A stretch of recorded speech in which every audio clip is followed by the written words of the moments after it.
කතා කිරීම කතා ඇසීම ගැන පොඩ්ඩක් කතා කරන්න හිතුණා.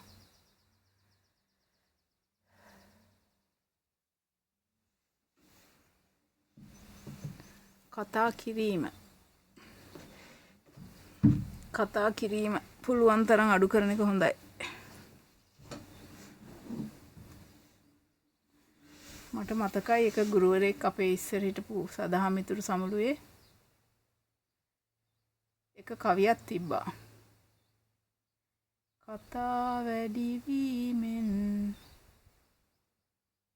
දුකක්මය සිදුවන්නේ නිහඬව සිටීමෙන් උවදුරු දුරුව යන්නේ. තව ලස්සන කවි තියෙනවා. වෙලාවක මම මේ කවි ටිකකුත් ඔයාලට කියන්නම්. අපි හිටපු ඒ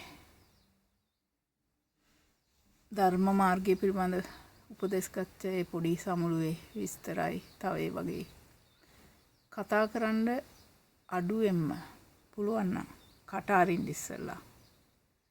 කණ්ඩත් නෙවෙයි කට තියෙන්නේ, කතා කරන්නත් නෙවෙයි කට තියෙන්නේ. කට තියෙන්නේ මොකටද දන්නේ නැහැ ඇත්තටම.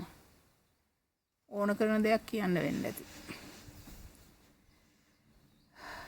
පරිස්සම් වෙන්න ඕන කට නිසා. මුසාවාදා කියන එක හරි වැදගත්. පරිස්සම් කරන එක. ඒ කියන්නේ බොරු කීම සිද්ධ වෙන්නේ කටින්. ඒක විශාල කට නිසා නිකන් අපායට යනවා. ඒ නිසා බොරු, පරස වචන, හිස් වචන, කේලම්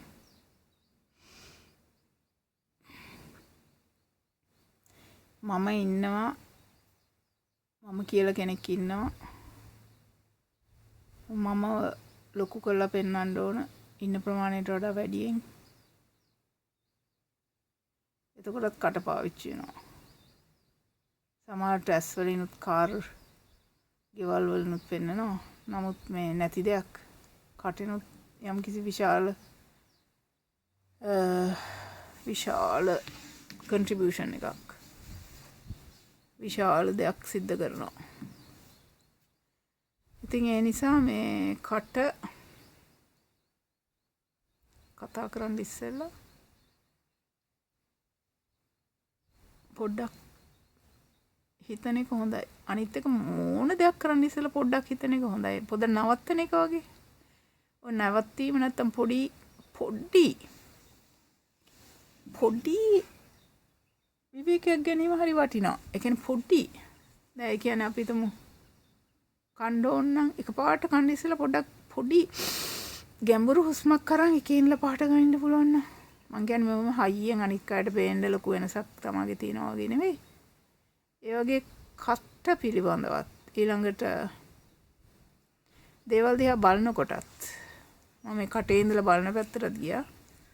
ඒ කියන්නේ අපි හිතමු මිනිස්සු වගේ අය දිහා බලනවට වඩා ගොඩක් වෙලාවට අපිට පුළුවන් මිනිස්සුත් එක්ක බලනකොට තමයි අර ඉන්ටරැක්ෂන් වලින් ගොඩක් මේ සංකාර කර්ම ඇති වෙන්න පුළුවන්. අලුත් කර්මයි අරව මේවා.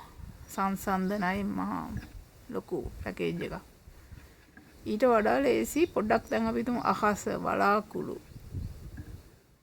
ගස්වල කැනපීස් කියන්නේ දැන් ගහේ තියෙන කොළ එහෙම තියෙන ගහේ තියෙන ඒ ටික ලොකු ඒ ගහේ ඒවා ටික.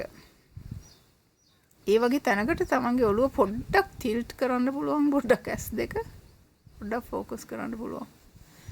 එහෙම මේ එතකොට නැවතෙනවා. ඒ වගේ කතාව ගැන කිව්වම දැන් ඒ කිව්වේ බලන දේවල් ගැන මං කිව්වේ එකපාරට පැන්න බලන කියන මාතෘකාවට. ආපහු කටට આવොත් එහෙම දැන් හිත කියනවනේ ගොඩක් වෙලාවට හිත තමයි ටක් ගාලා කියන්නේ මේ අනේ කම්මැලි වගේ මේ අරයකින් අර කහමුද මේ නැත්තම් අර මොනවා හරි එකක් සමහරට ඒතකොට ඕපාදූපයක් මොනවත්ම නැත්තම් නිකන් කෑම වගේ. ඉතින් ඒතකොට අහන්න හිත එහෙම කියනකොට මගේ පොඩ්ඩි විවේකයක් පොඩි නැවැත්වීමක් කරලා මොකද්ද මම මේ අහන්න ගියේ ඒක මට වැඩක් දාන්න යාගේ ඒක මොකද්ද මට තියෙන අවශ්‍යතාවය මොකද මම ඒක අහන්නේ මට කම්මැලි ගතියක් ඇති වෙලා පුරුද්දට තමයි ඒක ඇහෙන්න ගියේ කියලා එතකොට නැවතෙනවා ඒක ඒ විදිහට පොඩ්ඩක් කරන්න පුළුවන් දැන් ওই භාවනා වැඩසටහන් වලට ගිහිල්ලා අපි හිතමු අන්තිම දවසේ 31 අන්තිම දවස් දෙකේ කතා කරන්න දෙනවා කතා කරන්න ඉස්සෙල්ලා දැන් සමහරු කට වහගෙන හිටපු එකේ එරියස් එක ගන්න වගේ කතා කරන්න යනවා. මගේ අම්මේ සම්පූර්ණයෙන්ම සිහිය ආය ඉවරයි සමාධිය ඉවරයි ආයතින්. ගන්න නැහැ කෑලි නැහැ. එතකොට මේ එහෙම ඊට පස්සේ ඒව අහගෙන ඉන්න ගියාම මගේ අම්මේ ඊළඟට එතනත් විශාල ඉවසීමක් තියෙනවා. ඒ කියන්නේ අනේ ඒක අපි ඩීකෝඩ් කරොත් ඒ කතා කරන එක ඒකෙන් කියන්නේ දැන් අපි පුරුදු වෙන්න ඕනේ ඩීකෝඩ් කරන්නත් ඒකලා ඔක්කොම ඩීකෝඩ් කරනවා කියන්නේ එයා කියන දේ අපි තේරුම් ගන්න උත්සාහ කරන්න ඕනේ මොකද්ද මේකේ අනිත් පැත්ත කියලා වගේ. දැන් අපි ගැන වුණත් අපි ගැනත් අපිටත් සමානාත්මතාවයෙන් සලකන්න ඕන අපි. එතකොට ඉතින් මේ දැන් මට සමානාත්මතාවය ඔයාට සමානාත්මතාවයෙන්.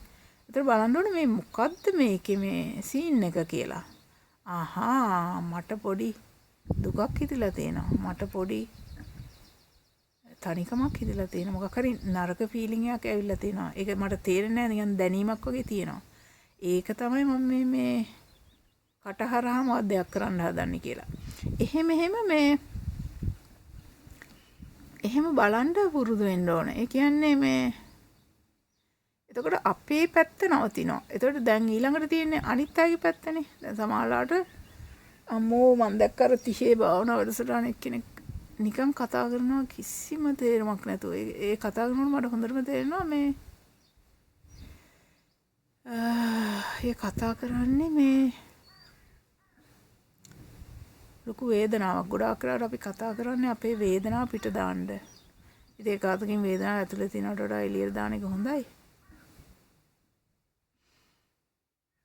නමුත් දැන් මගේ වේදනාවක් තියෙනවා නම් මම ඒක කතාවෙන් එළියට දාන එක අනිත් අයට බාධා කරන එක අනිත් අයට කරදරයක් කරන එක කතාව ඒ වගේ මට කරදරයක් කරගන්න එක කට අරිනවා කියන්නේමයි ශක්තිය පිටවීමක් අපේ ශක්තිය ඇතුලේ තැම්පත් වෙලා තියෙන ශක්තිය පිටවීමක්. ඉතින් ඇයි අපි අපිට එහෙම මේ අරියාදු කරගන්නේ? ඒ නිසා අපි ටක් ගාලා ඒ වෙනකොට අපිට පුළුවන් පරයන්කේ වාඩි වෙලා හරි සක්මනේ හරි සමාධිගත වෙලා අපේ තියෙන සංවේදනා බලමින් ඒවා ඉවත් වෙන්න ඉඩ අරින එක. මේ මම යන ක්‍රමය මේවා ගැලපෙන්නේ නැති අය මේවා මේ අයින් කළා දාන්න. එච්චරයි. ඉතින් මේ ඒ විදිහට මේ එතකොට ගොඩාක් වෙලාවට ශරීරේ කොහෙන් හරි ඒක පිට වෙන්න බලනවා. ඒ කියන්නේ උදාහරණ වේදනාවක් විදිහට. වේදනාවක් කියන්නේ සැප වේදනාවක් විදිහට නෙවෙයි අර පුංචි ඉලෙක්ට්‍රික් කරන්ට් එකක් විදිහට නෙවෙයි සමහරවිට ඒක මේ ගල් ගැහිච්ච අතක් හරි ගල් ගැහිච්ච උරිහිසක් වගේ. උරිහිස් වල ගොඩාක් වෙලාවට ඔය උරිහිස් වල තියෙන්නෙම හරියට උරිහේ තියෙන වේදනා ටික කියවනවා කියන්නේ හරියට යටිහිත කියවනවා වගේ. ශරීරය කියවනවා කියන්නේ අපේ යටිහිත කියවනවා වගේනේ. ශරීරය කියන්නේත් යටිහිත කියලාත් සමහරු කියනවානේ. ඒ කියන්නේ මේක මේ අනිත් එක මේ ශරීරයේ තියෙන සෛල කියන්නේ මේ අපි මේ දැන් කියන සෛලම නෙවෙයිනේ. සංසාරෙම සෛල තියෙන්නේ ඒක අස්සේ. නේ විඥානය හරහා. ඔය වගේ කතන්දර ටිකක් තියෙනවානේ. ඉතින් ඒ නිසා ශරීරයට අවධානය යොමු කරන්න. ශරීරයට කරන්න සමාධිමත් වෙන්න හුස්ම ගැන අවධානය යොමු කරන්න පුළුවන්. sound of silence ඒ කියන්නේ නිහඬතාවයේ හඬ පාවිච්චි කරන්න පුළුවන්. මේ විදිහට මම මේ කිව්වේ අපේ පැත්තෙන් කතාවක් සිද්ධ වෙන්න තියෙනවා නම් ඒකට කරන්න ඕන දේ. ඒ ඉතින් තව ගොඩක් කතන්දර තියෙනවා. ඒක අතින් බලනකොට මේ මොනවද කියන්නේ කියලාත් හිතෙනවා. මොකද ඇත්තටම මේ ගමන ගිහිල්ලා ඉවර වෙනකන් තමයි ඉතින් කතා කරන්න තියෙන්නේ. ඉවර වෙච්ච අයට කතා කරන්න දෙයක් ඉතුරු වෙලා නැහැ. ඉතින් මේ ඊළඟට ගත්තම මේ මොකද්ද තව කියන්න තියෙන්නේ මේ අනිත් අය කතා කරන ඒවා. දැන් ඒකත් ලොකු කතාවක්නේ. අපිට කන්ට්‍රෝල් කරන්න පුළුවන් කන්ට්‍රෝල් කරන්නත් බෑ වගේ. දැන් හිතන්නකෝ මේ රාමණ මහර්ෂි ගාවට ගියාට පස්සේ මේ එතුමා කතා කරන්නේ නැහැ. ගොඩක් වෙලාවට කට්ටිය එතුමා ගාව වාඩි වෙලා ඉන්නවා. එතුමාගේ තියෙන ශක්තිය ඉතාම විශාල කරුණාව ඒ ශක්තිය අනිත් අයට කියලා අනිත් අය හීල් වෙනවා එතන. අහන්න තියෙන දේවත් අහන්න බෑ. එහෙම වෙනවනේ අපිට සාමාන්‍ය ගොඩාක් හයි වයිබ් තියෙන අය ගාවට ගියාම අපි යනවා ලොකු මේකකින් ගැම්මකින්. අන්තිම බලනකොට මේ හරිම නිශ්චලයි එතන. අපේ ශරීරය තුලට නිකන් මේ අර කාන්දමකින් අනිත් තව එකක් ආරෝපණය වෙනවා වගේ වෙනවා. අපිත් ඒ වගේ පොඩ්ඩක් වෙනවා. ඒක අපේ ඊට පස්සේ නැතිලා යනවා අපේ තියෙන අපි එතනින් ගියාම. ඔය වගේම දෙයක්ම නේ ඔය ගොඩක් වෙලාවට භාවනා මධ්‍යස්ථාන ලොකු ඒවට ගියාම. එහෙම වෙන්නේත්. එහෙම නැත්තම්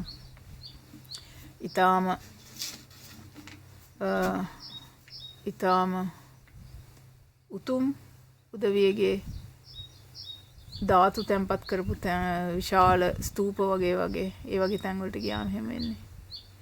ඒ අයගේ කරුණා මහා කරුණා පුණ්‍යමය මේ තාමත් එතන තියෙනවා. ඉතින් කොහොම හරි දැන් අපි ආයෙත් කියමු කතා කරන අය ගාවට. ඒතර ඒ කතා කරන එක්කෙනෙක් එයා කියන්නේ ඒක ඩීකෝඩ් කරොත් එහෙම එයා කියන්නේ මං අනේ මගේ ගාව වේදනාවක් තියෙනවා මට සවන් දෙන්න. මන් දිහා බලන්න මට ආදරය අඩුයි මට ලැජ්ජයි මට බයයි මට දුකයි මට තරහයි. ඕවගේ දේවල් තමයි ඒක ඇස්සේ තියෙන්නේ ගොඩක් වෙලාවට. සතුටුයි කියලා ගත්තත් ඉතින් අපි කියමුකෝ නිකන් ඒ කියන්නේ මේ පිනා යන මොකක් හරි එකක් නම් ඔන්න එතන ඒකත් කියන. ඒ කියන්නේ බලන්න මන් දිහා. මේ බලන්න මං ගොඩාක් කල් දුකෙන් ඉඳලා ඔන්න දැන් තමයි සතුටින් ඉන්නේ. අනේ බලන්නකෝ මේක කියලා ඒ වගේ එකක්. ඔක්කොම තමයි අපි එක්ස්ප්‍රෙස් කරන්නේත් මේ පින්තූර වලින් ඔය සෝෂල් මීඩියා වගේ. මං අවුරුදු 365 දවසෙම දුකෙන් හිටියේ මෙන්න මේ දවස් 20 විතරයි මේ 10 හරි මේ 5 හරි මේ 1 හරි තමයි මං සතුටින් ඉන්නේ. අනේ බලන්න මං වාසනාවන්තයි කියන්නේ. ඕවගේ වනේ තියෙන්නේ ඉතින් එහෙම කවුරු හරි අපිට කතා කරනවා කියමුකෝ. දැන් අපේ සමාධියට අපේ විවේකයට නිදහසට බාධායි කියලා ගැටෙන්න අවශ්‍ය නැහැ හිතෙන්වත්. අපිට තියෙන්නේ නිකන් ඒක වැස්සක් වහිනවා වගේ එහෙම නැත්තම් කුරුල්ලෙක් කතා කරනවා වගේ එහෙම නැත්තම් අපිට නොතේන භාෂාවක් ඇහෙනවා වගේ ඒක අහගෙන ඉන්න. අහගෙන ඒ ගැන බය වෙන්න ඕනත් නෑ. දැන් මෙයා කියන එක මම අහගෙන ඉන්න ඕන. අහගෙන ඉඳලා මෙයාට හිත හදන්න රෙස්පොන්ඩ් කරන්න ඕන. මම හොඳ කෙනෙක් වෙන්න ඕන.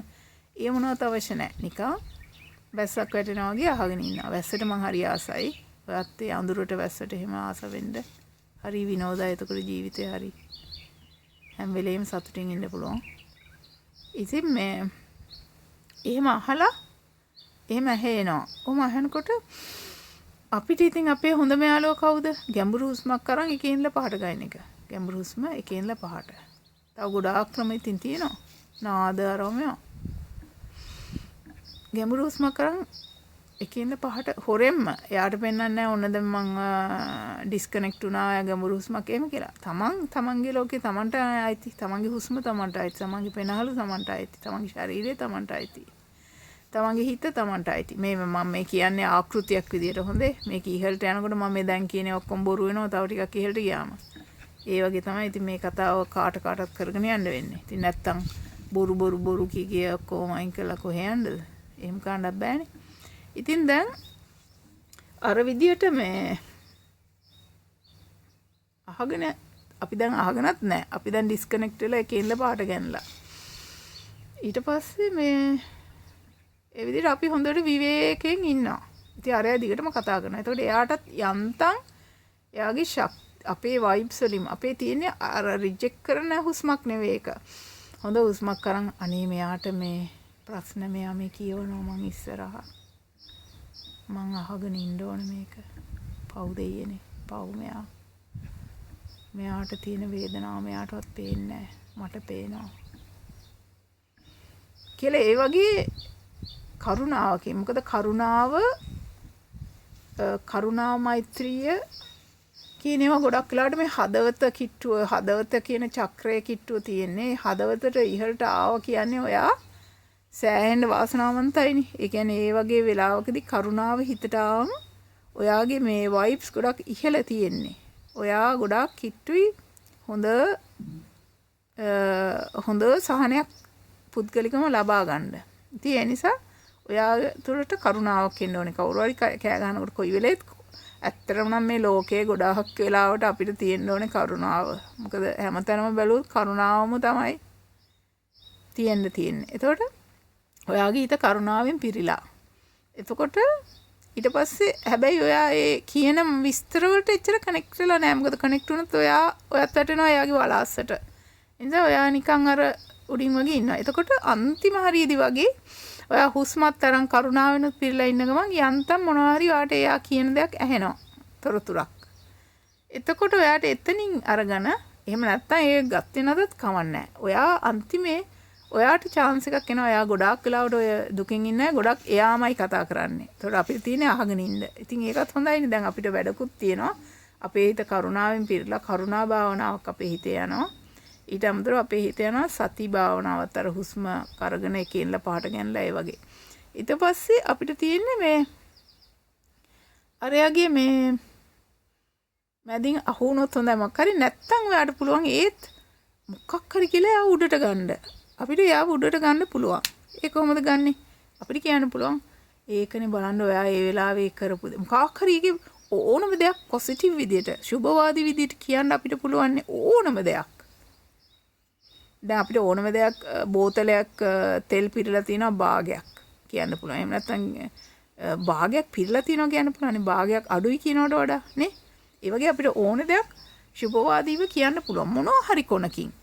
අපි මේ කතාව එයා කියන්නේ එයාගේ නෝනා ගැන කියලා. ඒතකොට ඒ කියන්න පුළුවන් බලන්නකෝ ඒ වුණත් ඔයා ඒ එච්චර වෙලාවෙදිත් ඔයා එතනදී සලකලා එතන උදේ පාන්දර නැගිටලා එයාව ඉස්පිරිතාලේ ගෙනියලා ඒ වගේ මොකක් හරි ඒකට අදාළව කියන්න පුළුවන්.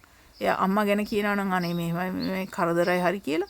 ඒතරත් කියන්න පුළුවන් ඔව් ඒක තමයි ඒත් ඔයාට පුළුවන් වුණා නේතනදී ඉවසලා මෙහෙම කළා අතනින් අර අම්මට මෙහෙම සලකන්න.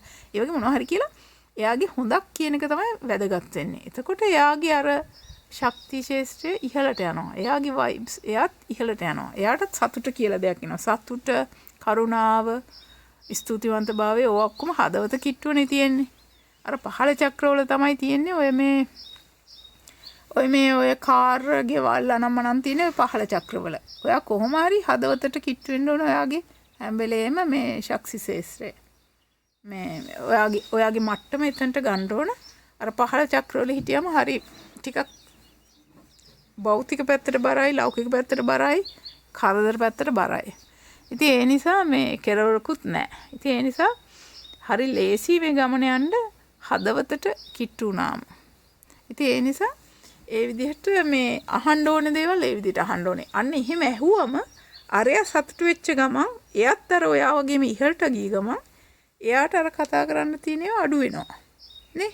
එයාට අර කතා කරන්න තියෙන ඕනකම ටික ටික මේ ඊට පස්සේ අර තව දිගට එයා ජස්ටිෆයි කරන්න එහෙම නැත්තම් එයා ගැන තවදුරටත් ඒවා කියන්න උත්සාහ කරන ඒවා එයා ගැන මෙහෙමයි කියලා කියන්න තියෙන ඒවා ඔක්කොම අඩු වෙනවා. අන්න එහෙම තමයි කතා කතන්දරේ මේව කරගන්න ඕනේ. එතකොට අපි කතා කරන එක නිතරම අඩු කරගන්න ඕන. අපි දිහා බලලා අපි පර්ෆෙක්ට් නෑ. අපිට පුළුවන් හැබැයි මේ අපිව පිරිසිදු කරගන්න අපේ තියෙන ඒවා සරෙන්ඩ වෙලා අපේ වෙච්ච අඩුපාඩු අරම මේවා බලලා අනිත් අයගෙන් වෙච්ච ඒවා මේක නිසා කීකේ ඒක කරන්න පුළුවන්. අනිත් එක්කෙනාවත් අපිට බේරගෙන එයා ගෙනුත් අපිට බේරෙන්නත් පුළුවන්. තෙරුවන් සරණයි.